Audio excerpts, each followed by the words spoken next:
Hello, I'm Avis Kalfsbeck, and this is the Peace is Here podcast. Welcome to Peacewarts, School of Peacecraft and Inquiry, where we practice the skills of peace through short classes.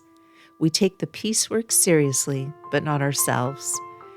If you're joining us mid-school year, you're not late. Orientation begins at episode 198.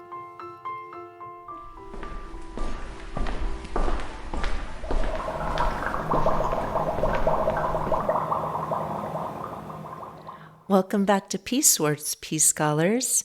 This is Social Chemistry 101 in the lab. Today we are looking at the math of threat. In the lab, if you handle a volatile substance with jerky, aggressive movements, the friction alone can cause an explosion. In social chemistry, your posture is the first piece of data the other person's brain processes. Before they hear your words, they have already finished the threat math.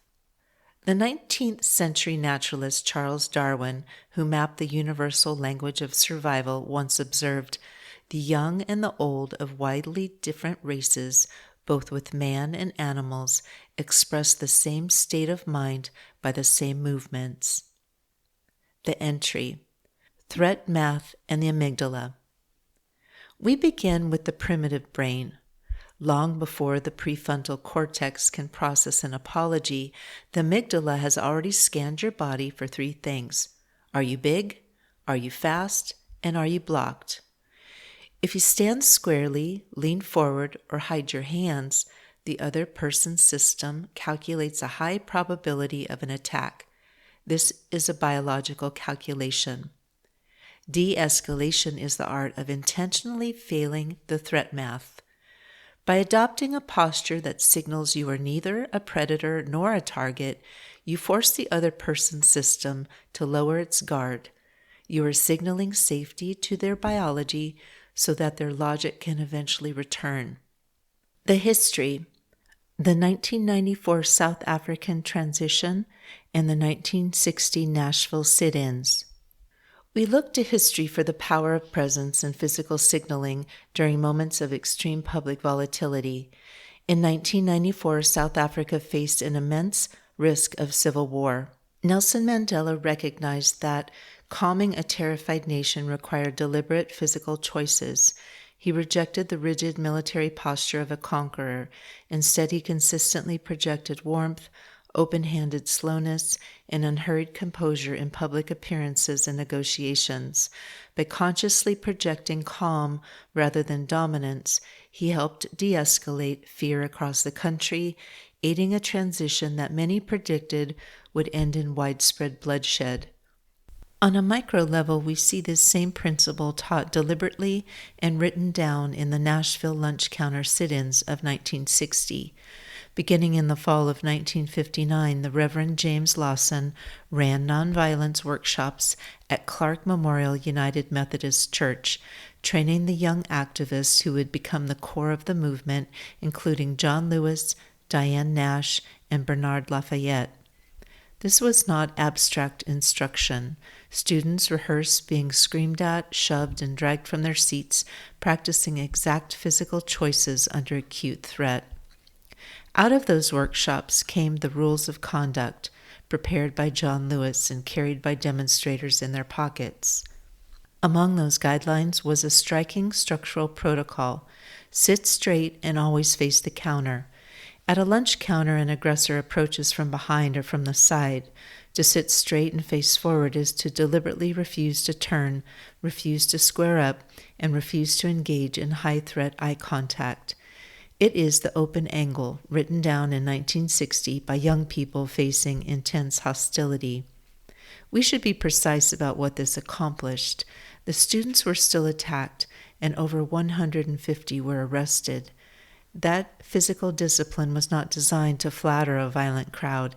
It was there to hold the line, deny any physical pretext, and make the moral contrast unmistakable to a watching city. But the principle underneath remains central to our study. Body geometry under threat is a conscious decision, one that can be taught, rehearsed, and mastered before you ever step into a volatile room. The thesis, de-escalation posture. To stabilize a room, your body must broadcast safety rather than threat. Here is the framework for a grounded de-escalation posture. 1. The open angle. Angle your torso slightly off-center rather than squaring up chest to chest. Facing someone dead-on signals a challenge or a charge. Turning slightly opens the space. 2. The open hand. Keep your palms visible and relaxed at or below waist level. Hidden hands automatically trigger suspicion and defensive spikes in the brain. 3. The eye level adjustment. Avoid standing over a seated or agitated person. Getting to their physical level removes the dominant signal that forces people into a defensive posture.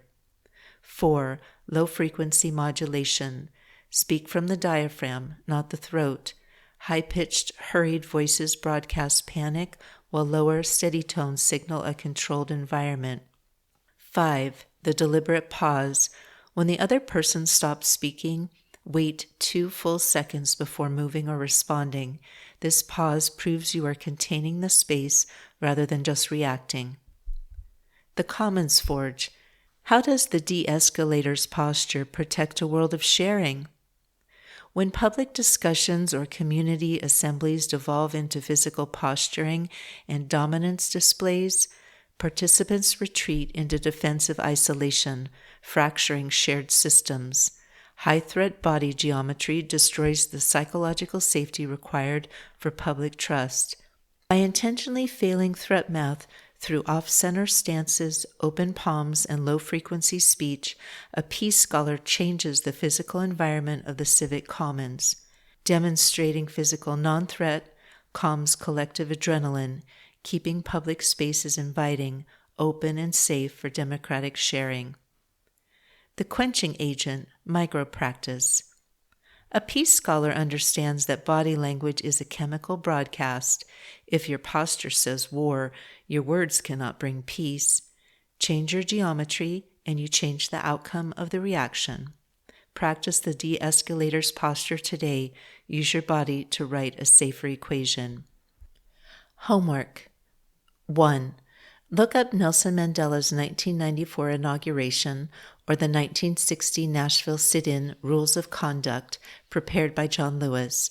How did these physical choices signal safety or hold a non-threatening line? 2. Write down one question about any of this episode's topics. If you don't have a question, just write no question. 3. Optional. In a low-stakes disagreement this week, consciously angle your stance and show your palms. Observe if the other person's volume or speed of speech decreases as their threat math changes.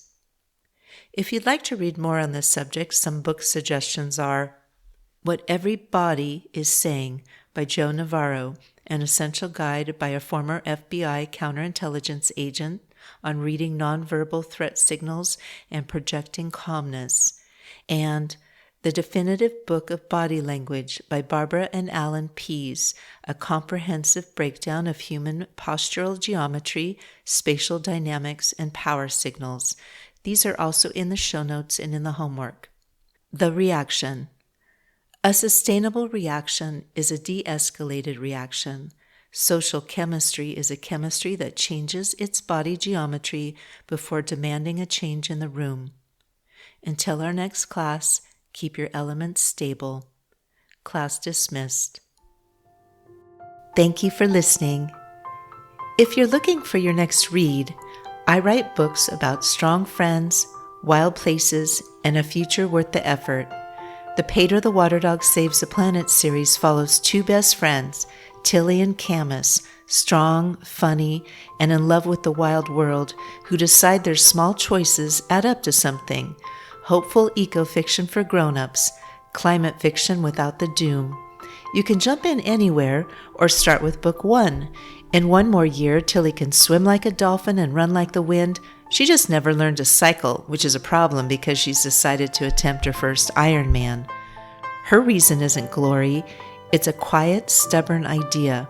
If one ordinary person can finish something this hard, Maybe a whole town can be talked into buying less, wasting less, and keeping their stuff longer. One more year. To pull it off, Tilly leans on her best friend and coach Camus, tattooed, tequila-loving, and exactly the voice you'd want yelling at you from the shore, plus a gruff, retired cycling pro hiding out on a private island, a pack of maverick mountain bikers, a salty old pirate named Ike, and Pedro, her devoted water dog. Together they train, scheme, fall a little in love, and slowly realize their northwest lake town of Sandglass is facing a threat bigger than any race. My books are available wherever books are sold, including at aviskolfsbeck.com. Podcast music is by Javier Peque Rodriguez, and the track is I Am Late, Madame Curie. Sound effects are from Pixabay. Regarding peace, we need not delay or despair. We are not late. We are right on time to love. We are all scholars of peace. Listen for the peace.